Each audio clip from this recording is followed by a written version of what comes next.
तो हेलो बच्चों, कैसे हो आप सब।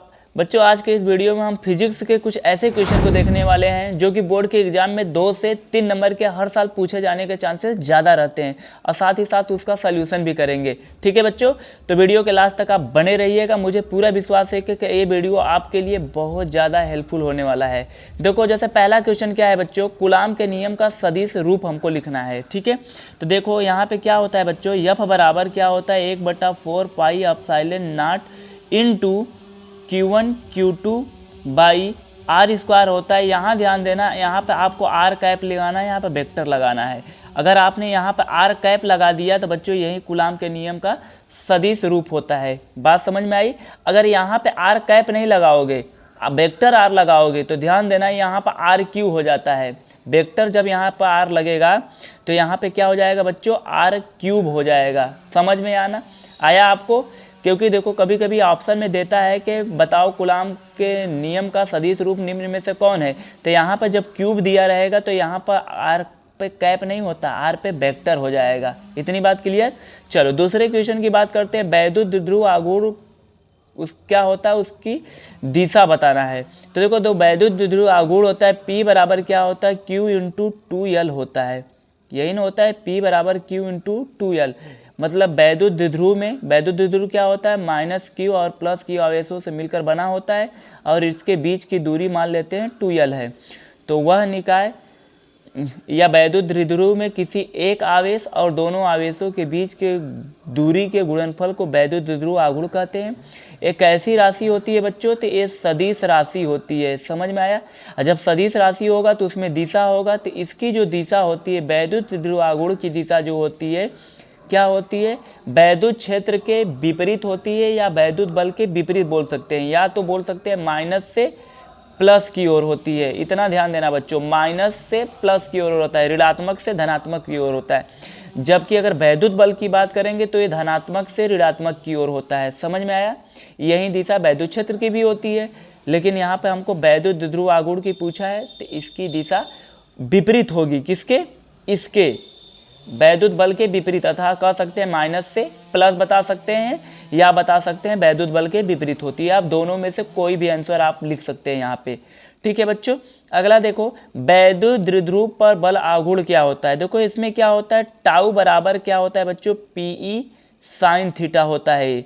इस पे आपको न्यूमेरिकल और ये डेरिवेशन बहुत ज़्यादा इंपॉर्टेंट है, इस पे पूछा ही जाता है हर साल। दूसरी चीज़ बच्चों, इसका वेक्टर फॉर्म में अगर आ जाएगा तो ये सदिश राशि होती है। तो टाउ बराबर क्या होता है, P क्रॉस E होता है।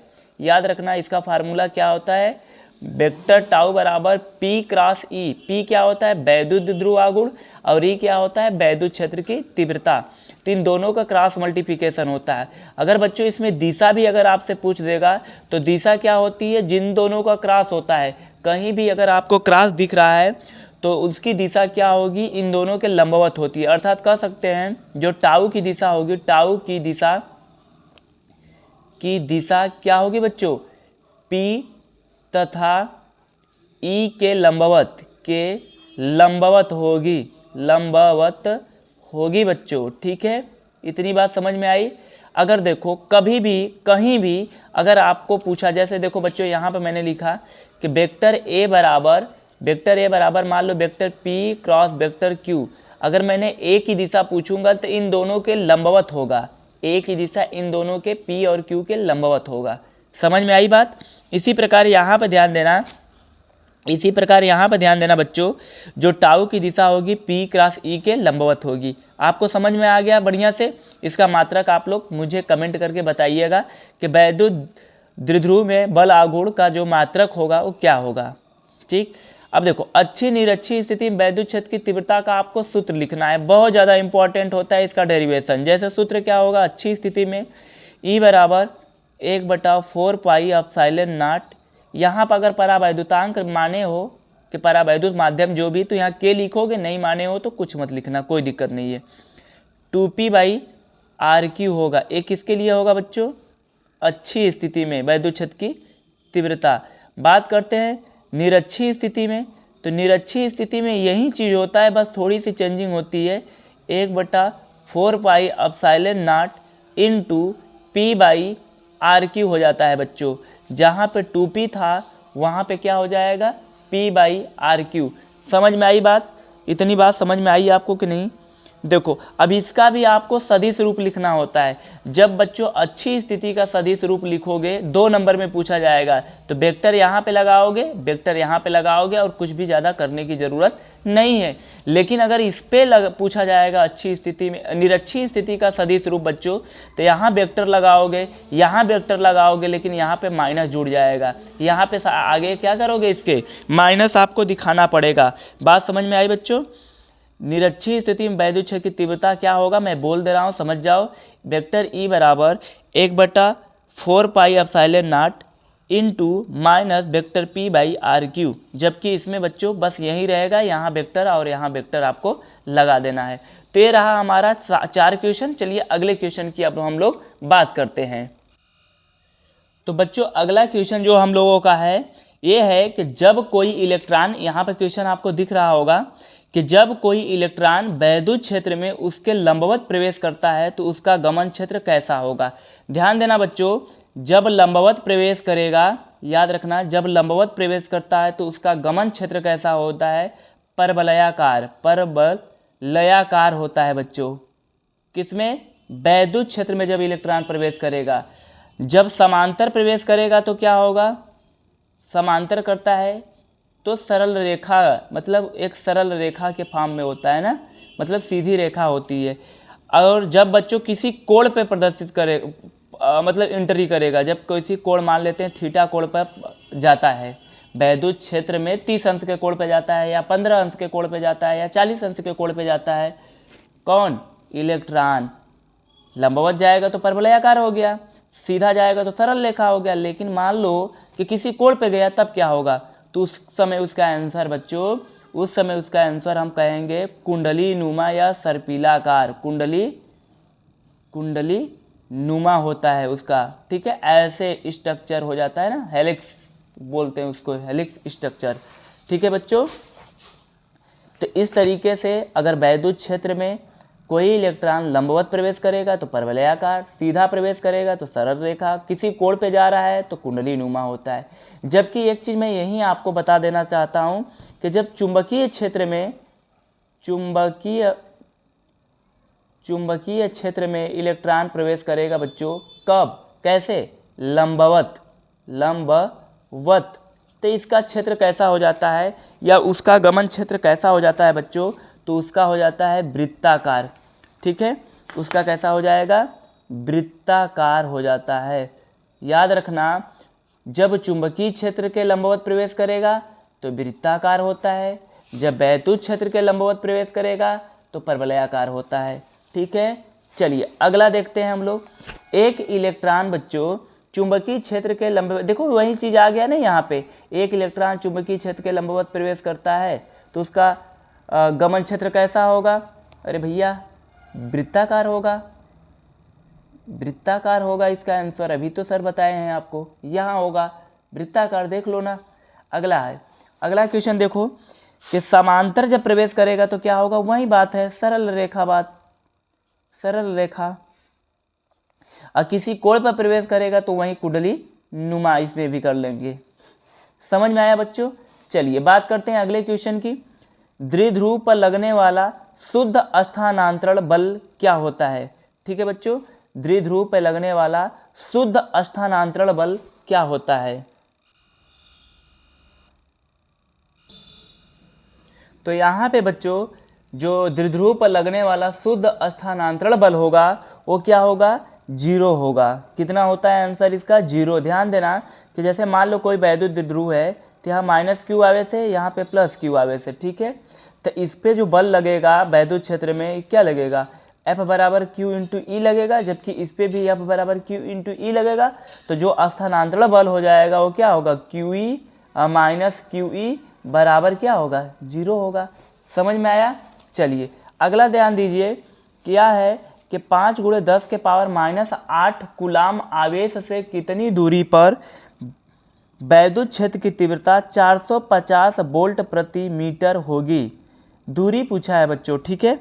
तो ध्यान देना, इसमें आपको क्या दिया है, इतना कूलाम आवेश दिया है और वैद्युत क्षेत्र की तीव्रता दिया है आपसे दूरी पूछा है। तो पॉइंट चार्ज के लिए क्या होता है फार्मूला, 1/E बराबर 1/4 pi epsilon naught into Q/r²। ठीक है बच्चों, चलिए वैल्यू रख दीजिए सबका जो जो दिया है।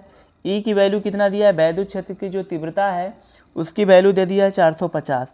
यहाँ रखेंगे हम लोग 450 बराबर, इसका मान होता है 9 × 10 के पावर 9, 1/4 पाई एप्सिलॉन का मान होता है 9 × 10 के पावर 9 इनटू Q का मान कितना दिया है 5 × 10 के पावर -8 कुल के बटा r² लिख देंगे। ठीक है, चलिए अब देखो बच्चों 9 × 5 = 45 हो जाएगा, 9 × 5 = 45 और इस 45 से 45 खत्म हो जाएगा। और यहाँ ध्यान देना कि 10 के पावर 9 और 10 के पावर -8 तो कितना बचेगा 10, मतलब 10 के पावर 1 का मतलब 10 बचेगा, यही ना बचा। और एक शून्य से वो 10 भी खत्म हो जाएगा। तो मतलब आप ध्यान देना इसको, और मैं सॉल्व करके दिखा दे रहा हूँ आपको, ध्यान देना। जैसे देखो r² बराबर क्या होगा, जब ये इधर आएगा तो ये भागा हो जाएंगे, तो यहाँ पर लिख सकते हैं 9 × 5 = 45, 45 और गुणे 10, क्योंकि देखो 10 के पावर 9 में से 10 के पावर 8 घट जाएगा तो 10 बचेगा, और नीचे 450, शून्य से शून्य कट गया, 45 से 45, मतलब r² बराबर 1। तो r बराबर कितना हो जाएगा, r बराबर कितना होगा बच्चों 1। ठीक है, इतना मीटर की दूरी पर हमारा क्या होगा आंसर। मतलब कह सकते हैं कि कितनी दूरी पर वैद्युत क्षेत्र की तीव्रता 450 होगी, तो हम कह सकते हैं कि 1 मीटर की दूरी पर वैद्युत क्षेत्र की तीव्रता 450 होगी। बात समझ में आई बच्चों? ठीक है, चलिए अगले क्वेश्चन की बात करते हैं हम लोग। तो बच्चों ध्यान देना है, यहाँ पर अगला क्वेश्चन है कि आवेशित चालक प्लेट के निकट वैद्युत क्षेत्र की तीव्रता क्या होगी। तो जैसे मान लो कि कोई ये प्लेट है, ये मान लो कि प्लस इस पर आवेशित है ना, प्लस आवेश डिस्ट्रीब्यूट है, तो इससे कुछ दूरी पे या इसके निकट वैद्युत क्षेत्र की जो तीव्रता होती है वो क्या होती है, σ/2 एप्सिलॉन नॉट होती है। ये होगा आपका आंसर। ठीक है, लेकिन अगर ध्यान देना है कि दो समान रूप से मतलब मान लो कि दो प्लेट है, दोनों समान रूप से आवेशित है, तो उनके बीच में क्या होगा, उसके दूर किसी बिंदु पर क्या होगा, तो बीच में ध्यान देना दोनों अगर समान है तो बीच में क्या हो जाएगा 0 हो जाएगा। जैसे दोनों प्लस प्लस एक समान रूप से आवेशित है तो इस पर वैद्युत क्षेत्र की तीव्रता जो बीच में होगा वो कितना होगा बच्चों 0 हो जाएगा। समझ में आया। और इधर कहीं बात करेंगे तो इधर क्या होगा, जैसे देखो प्लस के कारण किसी बिंदु मान लो P पे, इसके कारण इस पे पूछूंगा तो इसके कारण इंटेंसिटी बाहर की ओर होगी, इसके कारण भी ये भी प्लस है, इस पे पूछ रहे हैं जिस पे पूछा जाता है वो भी प्लस होता है, तो ये भी क्या हो गया बाहर की ओर, तो दोनों का जुड़ जाएगा तो क्या होगा σ/2 epsilon naught plus σ/2 epsilon naught. अगर इसको हल करेंगे तो σ/एप्सिलॉन नॉट आ गया। तो मतलब इससे हम क्या सीखते हैं कि अगर समान रूप से आवेशित कोई चालक प्लेट है तो उससे कुछ दो चालक प्लेट है उससे कुछ दूरी पर वैद्युत क्षेत्र की तीव्रता क्या होती है किसी बिंदु पे σ/एप्सिलॉन नॉट। कब, जब प्लस होंगी, दिशा क्या होगा प्लेट से बाहर की ओर होगा। अगर यही माइनस होता है तो यही चीज़ें अंदर की ओर होती है, मतलब कहते दिशा इसका अंदर की ओर होगा। ठीक है, अच्छा अगला ध्यान देना कि अनंत लंबाई के एक समान आवेशित सीधे तार के निकट वैद्युत क्षेत्र की तीव्रता क्या होगा। तो इसका जो सूत्र होता है बच्चों, इसका सूत्र होता है ध्यान देना कि E बराबर कह सकते हैं हम लोग λ/2 pi epsilon naught into r। ये होता है अनंत लंबाई के एक समान सीधे तार के निकट वैद्युत क्षेत्र की तीव्रता। ठीक है, अनंत लंबाई के एक समान कब, जब उसका रेखीय आवेश से घनत्व तो दिया हो, है ना बच्चों, रेखीय आवेश घनत्व कौन है इसमें, जो है लेमडा है। इसी को आप ऐसे याद कर सकते हैं E बराबर, देखो 2 का गुणा कर देंगे ऊपर 2 का नीचे, तो नीचे हो जाएगा 1/4 पाई एप्सिलॉन नॉट, उसको हम K कहते हैं कि नहीं। तो क्या हो जाएगा इनटू ऊपर 2 का गुणा करेंगे तो 2K λ/r। आप ऐसे भी याद कर सकते हैं। इससे ये होगा कि आपको K की वैल्यू रखने में आसानी होगी। K का मान डायरेक्ट आप रख सकते हैं 9 × 10 के पावर 9, 2 का गुणा कर देंगे, लेमडा का मान जो दिया रहेगा। लेमडा क्या होता है, रेखीय आवेश घनत्व होता है, आर क्या होता है उनके बीच की दूरी। ठीक है, अगला क्वेश्चन है बच्चों हम लोगों का विभव प्रवणता तथा वैद्युत क्षेत्र की तीव्रता में संबंध बताना है आपको। तो देखो विभव प्रवणता क्या होता है, दूरी के सापेक्ष विभव परिवर्तन की दर को विभव प्रवणता कहते हैं।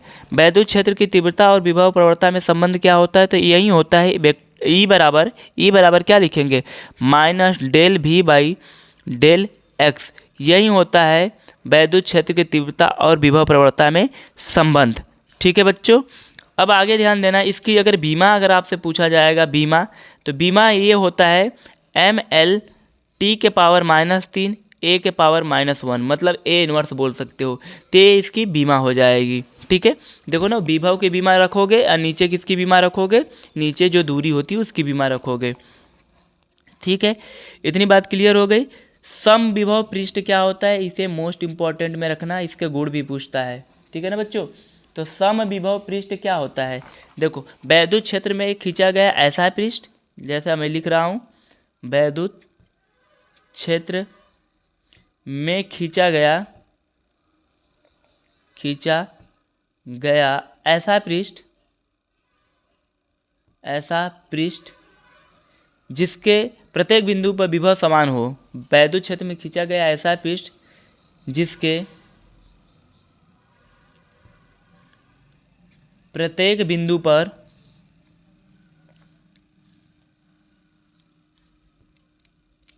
विभव का मान समान हो, या विभव समान हो लिख सकते हो, प्रत्येक बिंदु पर विभव समान हो, क्या कहलाएगा, समविभव पृष्ठ कहलाएगा। ठीक है, विलगित गोली चालक की धारिता बताना है। अगला क्वेश्चन है बच्चों, विलगित गोली चालक की धारिता बताना है हमको, विलगित जो गोली चालक होती है उसकी धारिता। तो देखो यहाँ पे ध्यान देना, जो फार्मूला हो जाएगा विलगित गोली चालक की, सी बराबर क्या होता है, 4 पाई एप्सिलॉन नॉट इनटू ए होता है। ये देखो, ये जो होती है त्रिज्या होती है गोली चालक की। ठीक है, तो क्या होगा बच्चों, सी बराबर 4 पाई एप्सिलॉन नॉट इंटू ए, विलगित गोली चालक की धारिता। जहाँ पे ए क्या होती है, ए अगर पूछा जाएगा ए क्या है सर जी यहाँ पे, तो ए क्या है, गोली चालक की त्रिज्या है, गोली चालक की त्रिज्या। ठीक है बच्चों, सी क्या है, धारिता है। ठीक है, इतनी बात समझ में आई। अच्छा, आगे ध्यान देना थोड़ा सा इसमें, यहाँ पे क्या करते हैं बच्चे, कभी कभी इसकी जब वैल्यू रखना होता है तो गलती कर देते हैं। जैसे मैंने कहा कि 1/4 पाई एप्सिलॉन नॉट का वैल्यू होता है 9 × 10 के पावर 9, तो यहाँ 4 पाई एप्सिलॉन नॉट है, तो इसकी वैल्यू क्या हो जाएगी, 1/9 × 10 के पावर 9 हो जाएगी इस बार। ठीक है, ये चीज़ें आप ध्यान दीजिएगा, बाकी बहुत आसान क्वेश्चन है। चलिए बात करते हैं बच्चों हम लोग अगले क्वेश्चन की ओर, जो क्वेश्चन नंबर हम लोगों का होगा 14।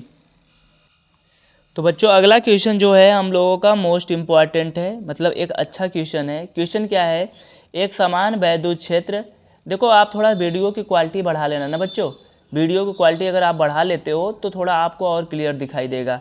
तो एक समान वैद्युत क्षेत्र में वैद्युत द्विध्रुव को घुमाने में किया गया कार्य क्या होता है। तो देखो, जैसे मान लो कि वैद्युत एक समान वैद्युत क्षेत्र ऐसे है, इसमें एक वैद्युत द्विध्रुव मान लो कि थोड़ा सा घुमा कर रख लो, पहले θ1 होगा, फिर बाद में जो घुमा दिए तो θ2 हो जाएगा। तो घुमाने में जो किया गया कार्य होगा, एक मिनट बच्चों, जो घुमाने में किया गया कार्य होगा वो W बराबर क्या लिखेंगे, W बराबर जो किया गया कार्य है, ध्यान देना, PE कोष्टक में लिखेंगे cos θ1 माइनस cos θ2। ठीक है, ये होता है मेन फार्मूला हम लोगों का। उसके बाद अगर मान लेते हैं कुछ स्पेशल कंडीशन के, यदि θ1 मान लेते हैं 0 है, ठीक है, लेकिन θ2 को कहाँ ले जाते हैं, θ2 को बच्चों हम 90 डिग्री एंगल तक घुमा के ले जाते हैं, तब किया गया कार्य क्या होगा कि देखो cos 0 की वैल्यू कितनी होती है, cos 0 की वैल्यू 1 होती है, जबकि इसको ले जा रहे हो 90 अंश, तो इसकी वैल्यू 0 हो जाएगी, cos 90 की वैल्यू 0, तो मतलब बस बचेगा क्या, P, क्या बचेगा, तब किया गया कार्य जो होगा P × E हो जाएगा। ठीक है, याद रखना 90 अंश घुमाने पर किया गया कार्य कितना होगा, P होगा। आगे अगर बात करें हम अगला कंडीशन दूसरे में, कि अगर मान लो θ1 क्या है 0 है, θ2 को कितना कर दिए 180 अंश, तो देखो cos 180 अंश रखोगे θ2 की जगह, और जब काश 180 अंश रखोगे तो इसकी वैल्यू -1 होती है, तो माइनस माइनस प्लस हो जाएगा और इसका मान 0 का मान काश 0 का मान 1 होता है, तो 1 1 2 और 2 का गुणा पी में होगा तो कितना होगा कार्य बराबर कितना हो जाएगा 2PE हो जाएगा बच्चों। इतनी बात समझ में आई, 2PE हो जाएगा। अब एक चीज़ थोड़ा सा और आपको मैं बता देना चाहता हूँ यहाँ पे कि मान लो द्विध्रुव को साम्यावस्था से किसी कोणीय स्थिति थीटा तक घुमाने में किया गया कार्य। जैसे मैंने कहा कि द्विध्रुव को साम्यावस्था से थीटा कोण घुमाने में किया गया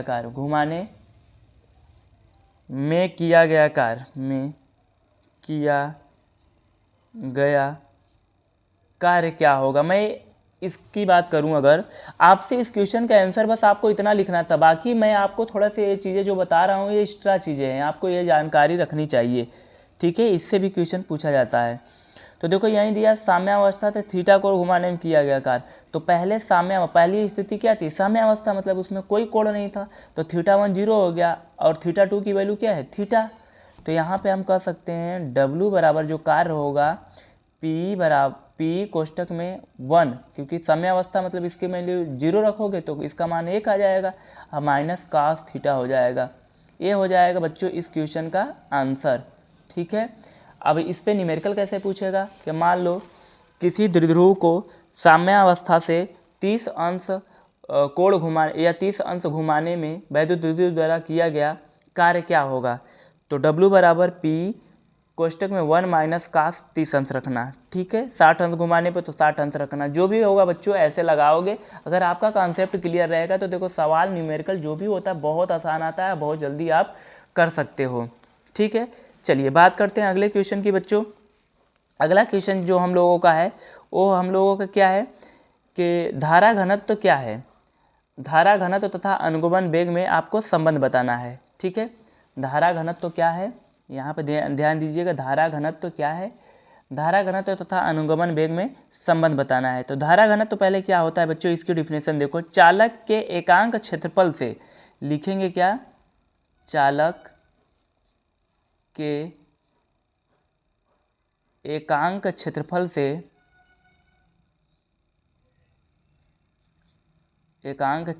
से प्रवाहित अभिलंबवत धारा,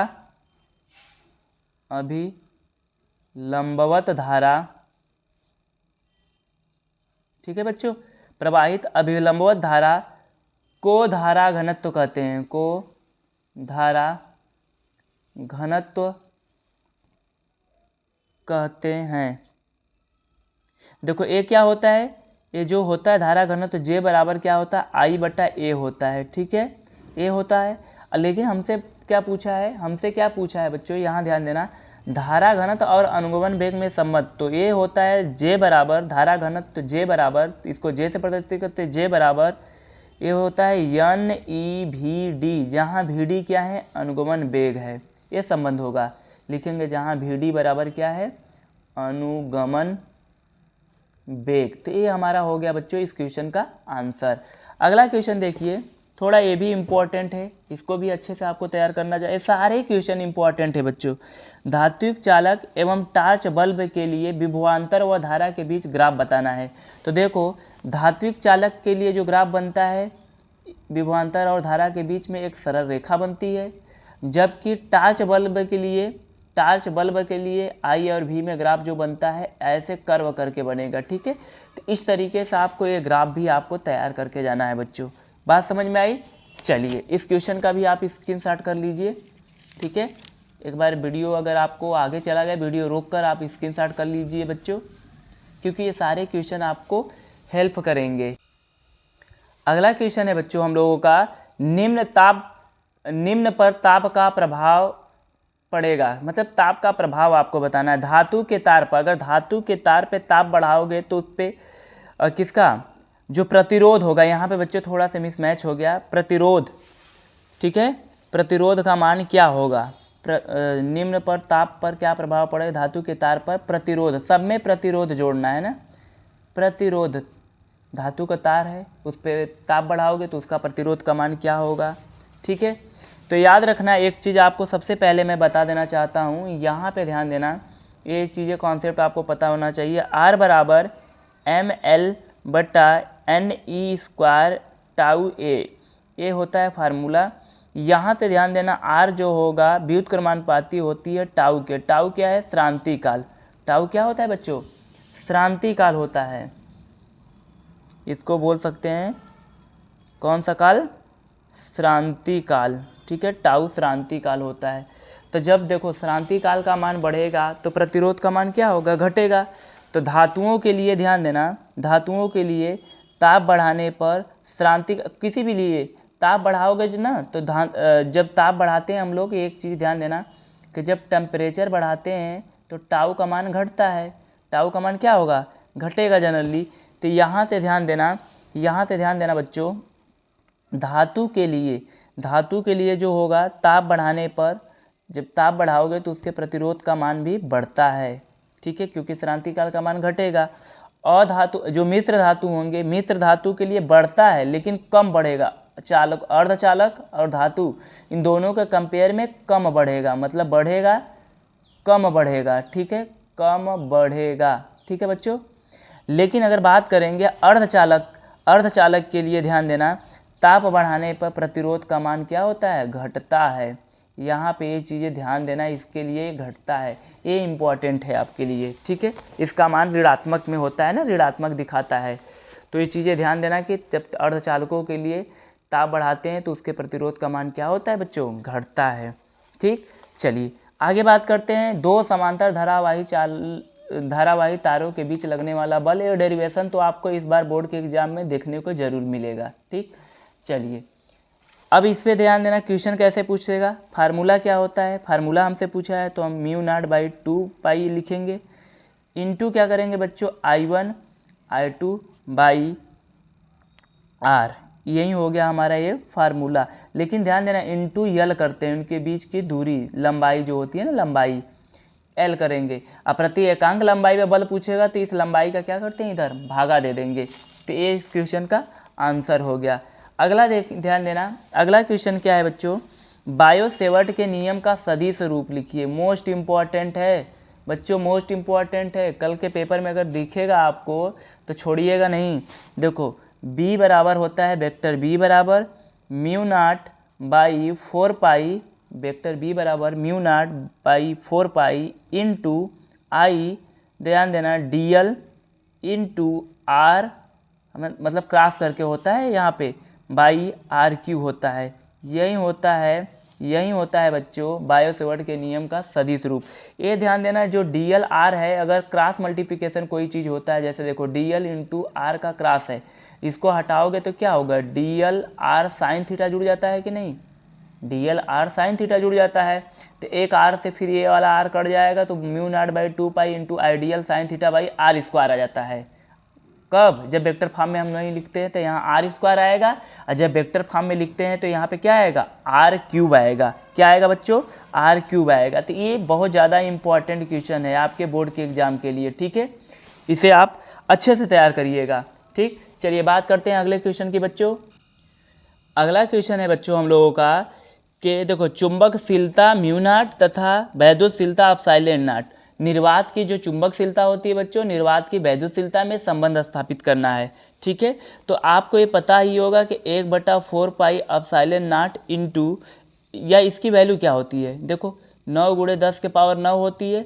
इसको अगर समीकरण 1 बना लेंगे। दूसरी वैल्यू बच्चों आपको पता होगा क्या?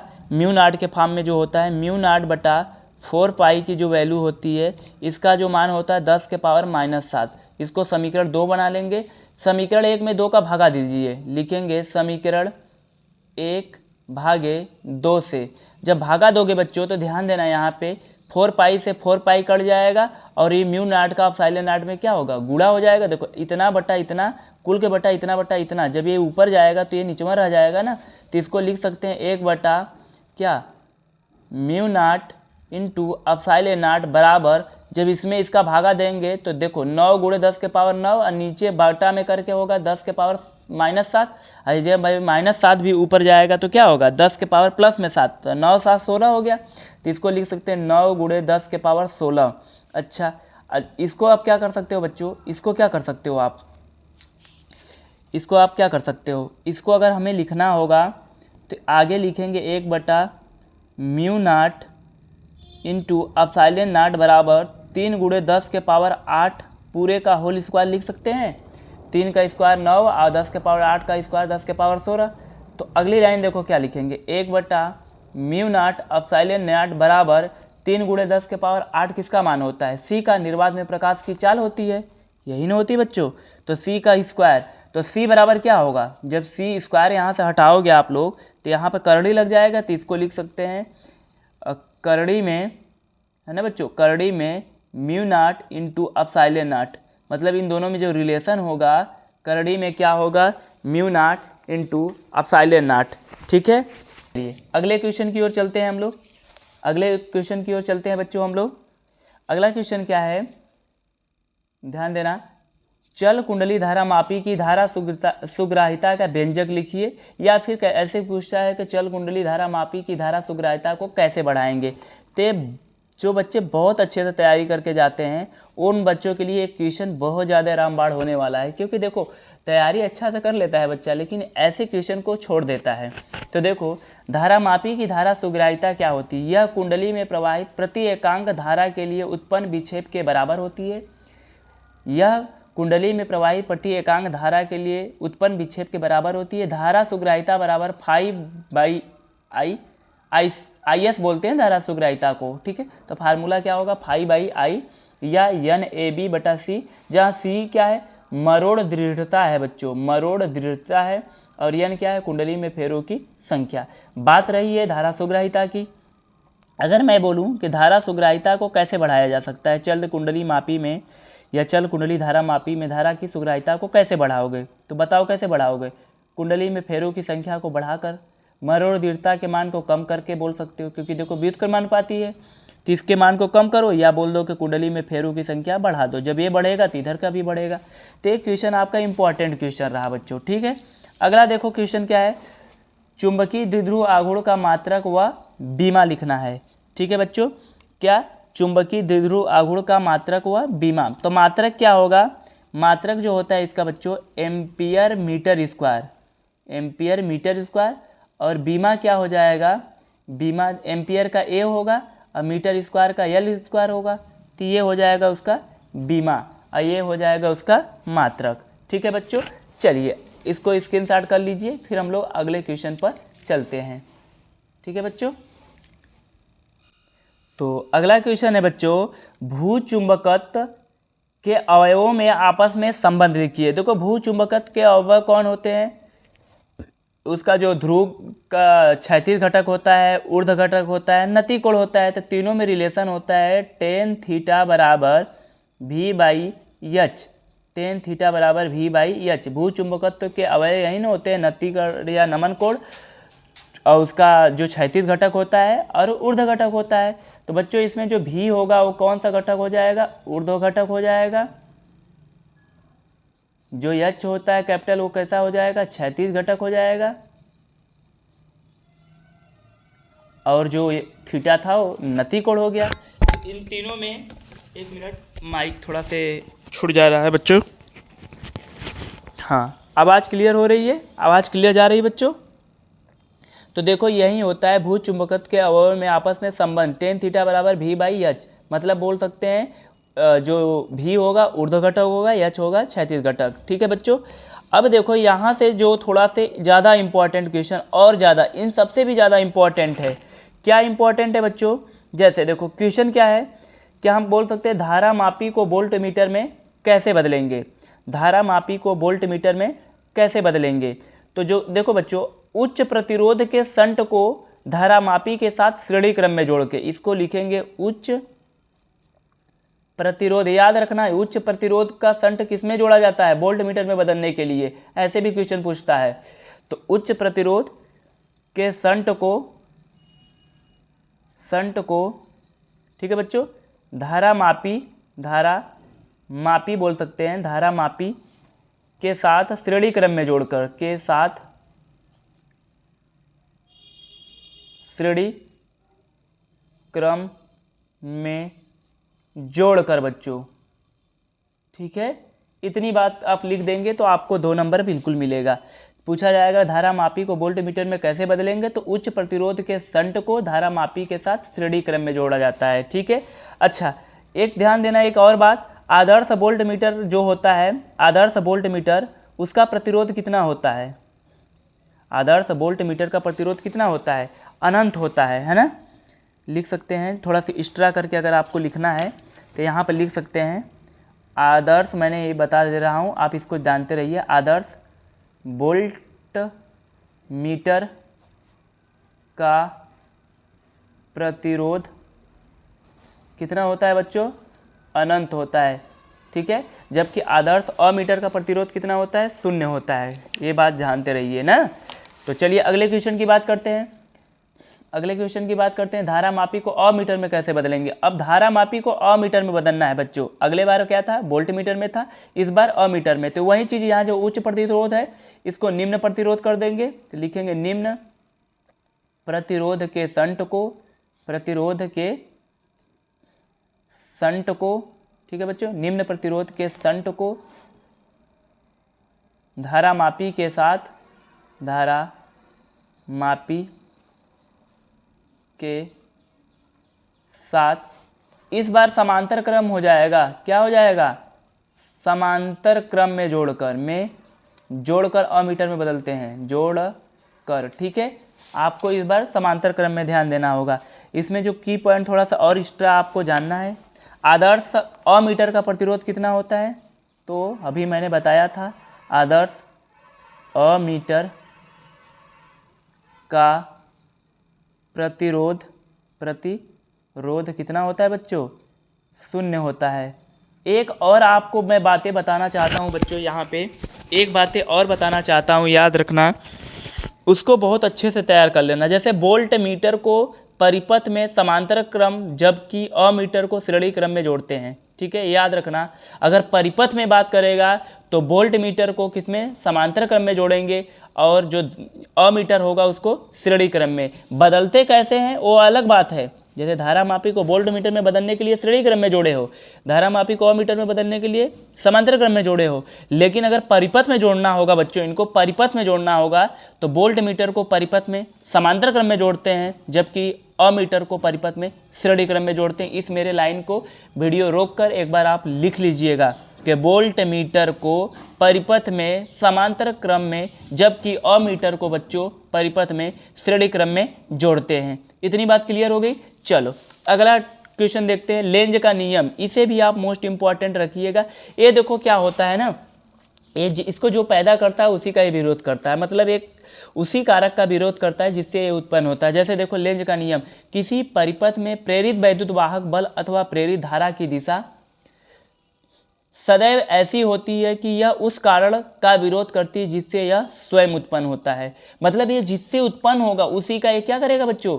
विरोध करेगा। यही लेंज का नियम होता है। आपको समझ में आया? इसे आप तैयार करके जाना, आपके एग्जाम में जरूर देखने को आपको मिलेगा। मोस्ट इम्पॉर्टेंट, इसको भी आप कर ही लीजिए, ठीक है ना। वेरी वेरी मोस्ट इम्पॉर्टेंट, ठीक है बच्चों। तो चलिए बच्चों बात करते हैं हम लोग अब अगले क्वेश्चन। तो अगला क्वेश्चन है बच्चों हम लोगों का, चुंबकीय फ्लक्स तथा चुंबकीय फ्लक्स घनत्व का मात्रक पूछा है। तो देखो चुंबकीय फ्लक्स का जो मात्रक होता है बच्चों, चुंबकीय फ्लक्स का मात्रक जो होता है वो वेबर होता है, वेबर।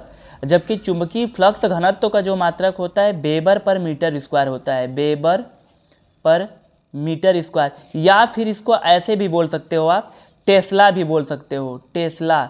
या फिर एक चीज़ और बता सकते हो, क्या? न्यूटन प्रति एम्पियर मीटर, प्रति एम्पियर मीटर। तो ये तीनों मात्रक आप बता सकते हो कौन? चुंबकीय फ्लक्स घनत्व का, ठीक है। जबकि चुंबकीय फ्लक्स का वेबर होगा। इतनी बात क्लियर हुई बच्चों। चलिए, ट्रांसफार्मर किस सिद्धांत पर कार्य करता है भैया? तो ये अन्योन्य प्रेरण के सिद्धांत पर कार्य करता है, अन्योन्य प्रेरण के सिद्धांत पर कार्य करता है, सिद्धांत पर कार्य करता है, पर कार्य करता है, ठीक है बच्चों। अच्छा, अब आगे ध्यान देना, अगला क्वेश्चन जो हम लोगों का है एक्सी तथा एफ, ये क्या होता है, एक्सी क्या होता है धारती प्रतिघात, एफ क्या होता है आवृत्ति, इसके बीच जो ग्राफ होगा वो कैसा होगा। तो इसके बीच जो ग्राफ होगा बच्चों एक्स सी और एफ के बीच जो ग्राफ होता है ऐसे होता है, इस तरीके से आपको बनाना होगा। क्योंकि देखो क्या होता है कि जो एक्स सी होता है वो 1/2 पाई एफ सी के बराबर होता है। तो एक्स और एफ में क्या होता है व्युत्क्रमानुपाती का संबंध होता है, इसीलिए इसका ग्राफ ऐसे बनाओगे। जबकि एक्सल और एफ के बीच अगर कहेंगे तो एक्सल ऐसे हो गया और यहाँ पे एफ हो गया। तो आपको ये पता होना चाहिए कि ओमेगा बराबर क्या होता है, ओमेगा बराबर 2 पाई एफ होता है। और जब वहाँ से हम एक्सल को तोड़ेंगे तो वहाँ पर ध्यान देना 2 पाई एफ इंटू 2 पाई एफ एल होता है ना। तो वहाँ पे जो एफ और एक्सल का जो रिलेशन होगा, एक्सल और एफ का जो रिलेशन होगा बच्चों समानुपाती होता है। मतलब एक तरह से कह सकते हैं इसकी जो रेखा बनेगी सीधी, मतलब देखो कुछ भी ज़्यादा नहीं एक्स्ट्रा आपको दिमाग लगाना है। यहाँ पर बस ध्यान देना कि एक्स सी धारती प्रतिघात और आवृत्ति के बीच ग्राफ ऐसा बनेगा, और प्रेरण प्रतिघात और आवृत्ति के बीच जो ग्राफ बनता है वो कैसा बनता है, एक सरल रेखा बनता है, सरल रेखा बनता है। इसको क्या बोलते हैं, प्रेरण प्रतिघात, प्रेरण प्रतिघात। इतनी बात क्लियर हुई। चलिए अगले क्वेश्चन की बात करते हैं हम लोग। अगले क्वेश्चन की बात करते हैं, यदि प्रत्यावर्ती धारा परिपथ, ठीक है बच्चों, धारा परिपथ या यदि प्रत्यावर्ती धारा का वर्ग माध्य मूल मान करड़ी में 2 एम्पियर हो। वर्ग माध्य मूल मान क्या होता है, धारा का वर्ग माध्य मूल मान मतलब IRMS बराबर कितना दिया है √2। तो धारा के शिखर मान का मान बताना है, धारा का शिखर मान बताना है। तो देखो IRMS बराबर क्या होता है, V0/2 होता है। तो V0 क्या होता है, शिखर मान। तो यहाँ से अगर हम बच्चों निकालेंगे तो क्या हो जाएगा बताओ आप लोग, V0 बराबर क्या होगा IRMS इंटू √2। यहाँ पे √2 होता है ना, थोड़ा सा ध्यान देना, यहाँ पे √2 होता है बच्चों, ठीक है।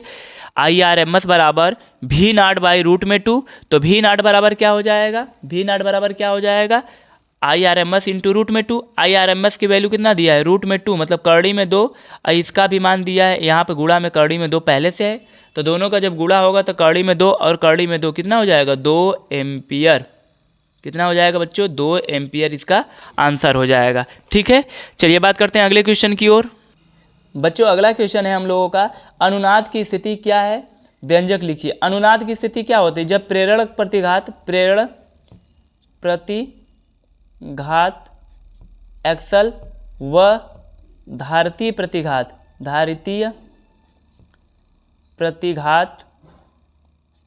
एक्सी आपस में बराबर हो जाते हैं, ठीक है बच्चों, बराबर हो जाते हैं। तो उस स्थिति को हम क्या कहते हैं, अनुनाद की स्थिति कहते हैं, अनुनाद की स्थिति कहते हैं, ठीक है बच्चों। इतनी बात समझ में आई। इस समय क्या होता है, एक्सल बराबर एक्सी होता है, याद रखना अनुनाद की स्थिति में एक्सल बराबर एक्सी होता है। और इस समय आवृत्ति जो होता है, आवृत्ति अगर पूछेगा तो एफ बराबर क्या होता है 1/2 पाई रूट में एल इंटू सी। अनुनाद की स्थिति में आवृत्ति पूछता है तो सूत्र होता है एफ बराबर 1/2 पाई इंटू करड़ी में एल इंटू सी। अगला क्वेश्चन है हम लोगों का, ऊंचाई ट्रांसफार्मर मतलब ऊंचाई तथा अपचाई ट्रांसफार्मर में अंतर। तो देखो ऊंचाई जो होता है यह निम्न वोल्टता को उच्च वोल्टता में बदलता है, जबकि अपचाई क्या करता है, उच्च वोल्टता को बच्चों निम्न वोल्टता में बदलता है। और ऊंचाई में क्या होता है, प्राथमिक कुंडली में फेरों की संख्या कम, जबकि द्वितीय कुंडली में फेरों की संख्या अधिक होती है ना। देखो द्वितीय की तरफ ज़्यादा तीर लगा है तो द्वितीय कुंडली में फेरों की संख्या अधिक होगी। और इसमें क्या होती है, प्राथमिक कुंडली में ज़्यादा हो जाएगी, द्वितीयक में कम हो जाएगी। फिर देखो अगला, इसकी प्राथमिक कुंडली का जो वोल्टेज होता है द्वितीय कुंडली के वोल्टेज से कम होता है, जबकि इसका प्राथमिक कुंडली का वोल्टेज ज़्यादा होता है द्वितीय कुंडली के वोल्टेज से, ठीक है। बात समझ में आई। चलो अगला क्वेश्चन देखो, एक प्रत्यावर्ती धारा परिपथ में विभवांतर का वर्ग माध्य मूल मान मतलब कितना है 100 करड़ी में 2 वोल्ट है। ज्ञात कीजिए विभवांतर का शिखर मान। देखो शिखर मान क्या होगा, वी नॉट बराबर क्या होगा, वी नॉट बराबर क्या होगा बच्चों, एक मिनट, थोड़ा से एक चीज मिस्टेक हो गया बच्चों, यहाँ पे ध्यान देना, यहाँ पे आई नॉट होगा ना, आई आर एम एस बराबर क्या होगा, यहाँ पे ध्यान देना, आई नॉट बटा के रूट में 2 होगा, क्योंकि धारा के पदों में पूछा है ना, तो धारा का शिखर मान मतलब यहाँ से हमको आई नॉट निकालना था। ठीक है बच्चों, यहाँ से हमको आई नॉट निकालना है। आई नॉट बराबर क्या होगा, मतलब बोल सकते हैं I R M S into root में 2। यहाँ पे थोड़ी सी चीज़ें मिस्टेक हो गई है, इसको आप करेक्शन कर लीजिएगा। ठीक है बच्चों, चलिए अब हमको यहाँ पे क्या क्वेश्चन पूछा था, हमको धारा का विभवांतर का इस बार शिखर मान पूछा था, तो भी नॉट बराबर क्या होगा, V R M S into root में 2, V R M S into root में 2। वी आर एम एस का मान कितना दिया है, वी आर एम एस का मान 100 करड़ी में 2 दिया है, लिखिए 100 करड़ी में 2 गुणे करड़ी में 2 कर लीजिए, और तो क्या होगा, करड़ी में 2 से करड़ी में 2 का गुणा करेंगे तो 2 का गुणा 100 में करेंगे तो कितना आ जाएगा, 200 वोल्ट आ जाएगा बच्चों इसका आंसर। ठीक है, अब पूरे चक्र के लिए विभवांतर का औसत मान कितना होता है, अगर बात चलेगी कि पूरे चक्र के लिए बताओ आप, पूरे चक्र के लिए विभवांतर का औसत मान कितना होता है, तो पूरे चक्र के लिए जो विभवांतर का औसत मान होगा बच्चों, वो आप एक बार मुझे कमेंट करके बताएंगे, या फिर इसका आंसर मैं खुद ही बताऊं, आप ही बताओ, इसका आंसर मैं खुद ही बताऊं या मुझे कमेंट करके आप एक बार इसका आंसर बताओगे। ठीक है, चलो देखो पूरे चक्र के लिए जो इसका विभवांतर का औसत मान होता है वो 0 होता है। ठीक है ना, 0 होता है। ठीक है बच्चों, तो बच्चों आगे देखना है एक क्वेश्चन क्या है कि अगला क्वेश्चन जो हम लोगों का है, निम्न चित्र में तार ए बी में धारा ए से बी की ओर बढ़ रही है, मतलब अगर इसमें तार है, इसमें धारा ए से बी की ओर बढ़ रही है, तो लूप मतलब इस लूप में यदि कोई प्रेरित धारा है तो इसकी दिशा क्या होगी। देखो धारा इधर जा रही है तो प्रेरित धारा की दिशा क्या होती है, धारा के दिशा का विपरीत होती है, तो मतलब इसको हम कह सकते हैं कि प्रेरित धारा इधर की ओर जाएगी, मतलब इधर वामावर्त, तो इसको लिखेंगे, इसका आंसर क्या होगा, वामावर्त होगी, वामावर्त दिशा में, वामावर्त दिशा में।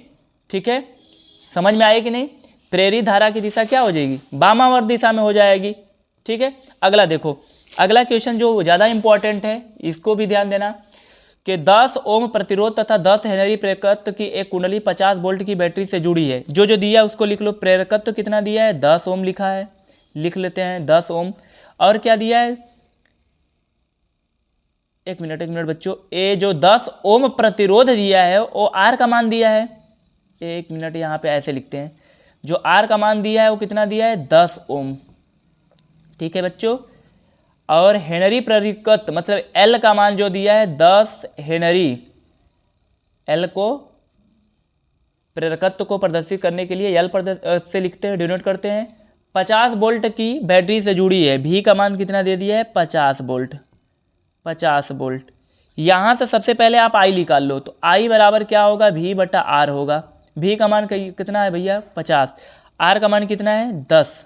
चलिए अब धारा कितना निकल जाए, 10 पचे 50, मतलब 5 एम्पियर, 10 पचे 50, 10 पचे 50 होता है ना, तो 5 एम्पियर आ गई, धारा का मान 5 एम्पियर आ गई। तो पूछा है क्या, कुंडली में संचित ऊर्जा क्या होगी, कुंडली में संचित ऊर्जा, तो यहाँ पे लिखेंगे संचित